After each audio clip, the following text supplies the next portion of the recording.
Freemasonry consists of fraternal organizations that trace their origins to the local fraternities of stonemasons, which from the end of the 14th century regulated the qualifications of stonemasons and their interaction with authorities and clients. The degrees of Freemasonry retain the three grades of medieval craft guilds, those of apprentice, journeyman or fellow, and master mason. These are the degrees offered by craft Freemasonry. Members of these organizations are known as Freemasons or Masons. There are additional degrees, which vary with locality and jurisdiction, and are usually administered by different bodies than the craft degrees. The basic, local organizational unit of Freemasonry is the lodge. The lodges are usually supervised and governed at the regional level by a Grand Lodge or Grand Orient. There is no international, worldwide Grand Lodge that supervises all of Freemasonry. Each Grand Lodge is independent, and they do not necessarily recognize each other as being legitimate. Masonic Lodge. The Masonic Lodge is the basic organizational unit of Freemasonry. The lodge meets regularly to conduct the usual formal business of any small organization. In addition to business, the meeting may perform a ceremony to confer a Masonic degree or receive a lecture, which is usually on some aspect of Masonic history or ritual. At the conclusion of the meeting, the lodge might adjourn for a formal dinner, or festive board, sometimes involving toasting and song. The bulk of Masonic ritual consists of degree ceremonies.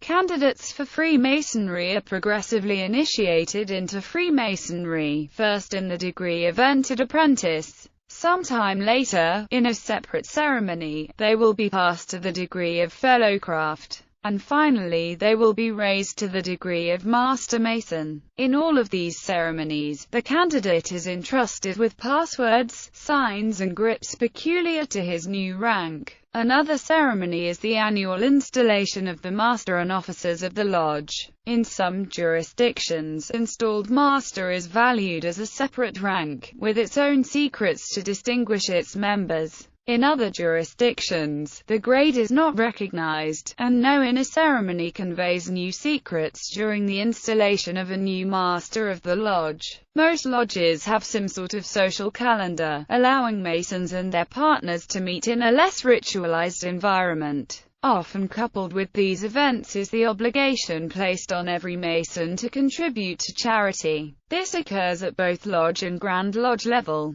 Masonic charities contribute to many fields from education to disaster relief. These private local lodges form the backbone of Freemasonry, and a Freemason will necessarily have been initiated into one of these. There also exist specialist lodges where Masons meet to celebrate anything from sport to Masonic research.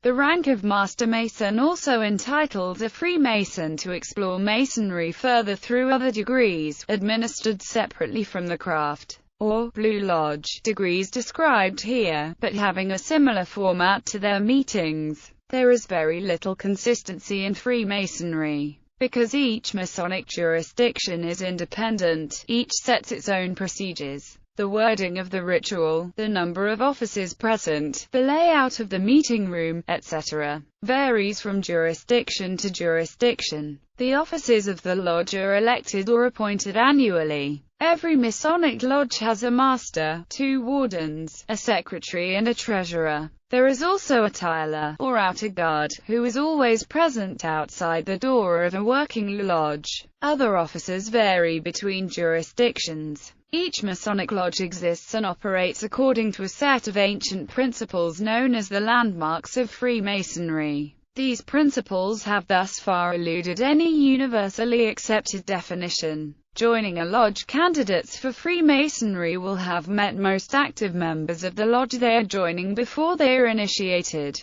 The process varies between jurisdictions, but the candidate will typically have been introduced by a friend at a lodge social function, or at some form of open evening in the lodge. In modern times, interested people often track down a local lodge through the internet. The onus is on candidates to ask to join, while candidates may be encouraged to ask. They are never invited. Once the initial inquiry is made, an interview usually follows to determine the candidate's suitability. If the candidate decides to proceed from here, the lodge ballots on the application before he can be accepted. The absolute minimum requirement of any body of Freemasons is that the candidate must be free, and considered to be of good character. There is usually an age requirement, varying greatly between Grand Lodges, and capable of being overridden by a dispensation from the Grand Lodge. The underlying assumption is that the candidate should be a mature adult. In addition, most Grand Lodges require the candidate to declare a belief in a supreme being. In a few cases, the candidate may be required to be of a specific religion. The form of Freemasonry most common in Scandinavia, for example, accepts only Christians. At the other end of the spectrum, liberal, or continental Freemasonry, exemplified by the Grand Orient de France, does not require a declaration of belief in any deity, and accepts atheists. During the ceremony of initiation, the candidate is expected to swear to fulfill certain obligations as a Mason. In the course of 3 degrees, new Masons will promise to keep the secrets of their degree from lower degrees and outsiders, and to support a fellow Mason in distress. There is instruction as to the duties of a Freemason, but on the whole, Freemasons are left to explore the craft in the manner they find most satisfying. Some will further explore the ritual and symbolism of the craft, others will focus their involvement on the social side of the lodge, while still others will concentrate on the charitable functions of the lodge organization. Grand Lodges and Grand Orients are independent and sovereign bodies that govern Masonry in a given country, state, or geographical area. There is no single overarching governing body that presides over worldwide Freemasonry. Connections between different jurisdictions depend solely on mutual recognition. Freemasonry, as it exists in various forms all over the world, has a membership estimated by the United Grand Lodge of England at around 6 million worldwide. The fraternity is administratively organized into independent Grand Lodges, each of which governs its own Masonic jurisdiction, which consists of subordinate lodges. The largest single jurisdiction, in terms of membership, is the United Grand Lodge of England. The Grand Lodge of Scotland and Grand Lodge of Ireland have approximately 150,000 members. In the United States, total membership is just under 2 million. Recognition, amity and regularity relations between Grand Lodges are determined by the concept of recognition. Each Grand Lodge maintains a list of other Grand Lodges that it recognizes. When 2 Grand Lodges recognize and are in Masonic communication with each other, they are said to be in amity, and the brethren of each may visit each other's lodges and interact Masonically. When 2 Grand Lodges are not in amity, intervisitation is not allowed.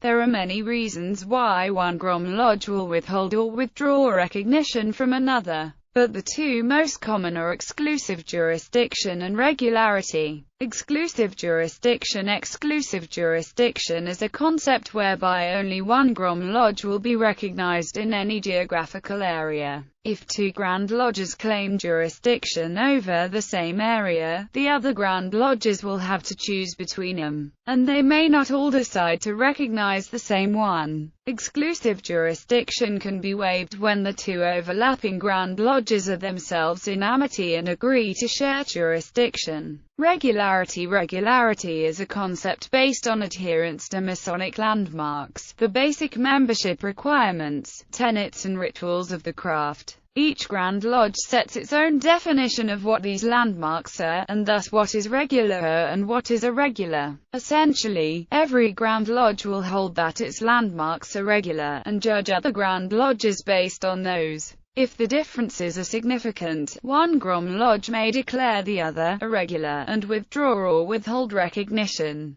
The most commonly shared rules for recognition are those given by the United Grand Lodge of England in 1929. The Grand Lodge should be established by an existing regular Grand Lodge, or by at least 3 regular lodges. A belief in a supreme being and scripture is a condition of membership. Initiates should take their vows on that scripture. Only men can be admitted, and no relationship exists with mixed lodges. The Grand Lodge has complete control over the first 3 degrees, and is not subject to another body. All lodges shall display a volume of scripture with the square and compasses while in session. There is no discussion of politics or religion. Antient landmarks, customs and usages, observed. Other degrees, orders and bodies. Blue Lodge Freemasonry offers only 3 traditional degrees, and in most jurisdictions, the rank of past or installed master. Master Masons are also able to extend their Masonic experience by taking further degrees, independent bodies approved by their own Grand Lodge. The ancient and accepted Scottish Rite is a system of 33 degrees administered by a local or national Supreme Council.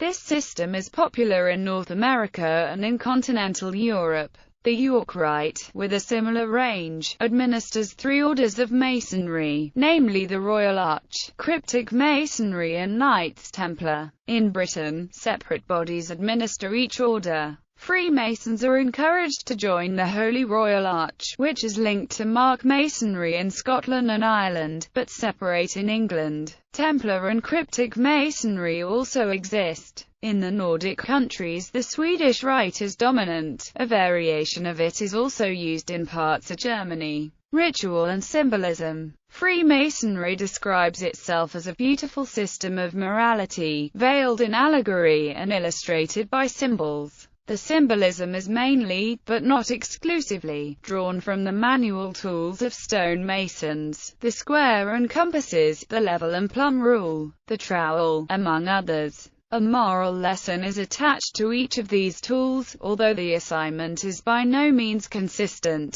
The meaning of the symbolism is taught and explored through ritual. All Freemasons begin their journey in their craft by being progressively initiated, passed and raised into the 3 degrees of craft, or Blue Lodge Masonry. During these 3 rituals, the candidate is progressively taught the meanings of the lodge symbols, and entrusted with grips, signs and words to signify to other Masons that he has been so initiated. The initiations are part allegory and part lecture, and revolve around the construction of the Temple of Solomon, and the artistry and death of his chief architect, Hiram Abiff. The degrees are those of entered apprentice, fellow craft and master mason. While many different versions of these rituals exist, with at least 2 different lodge layouts and versions of the Hiram myth, each version is recognizable to any Freemason from any jurisdiction. In some jurisdictions, the main themes of each degree are illustrated by tracing boards.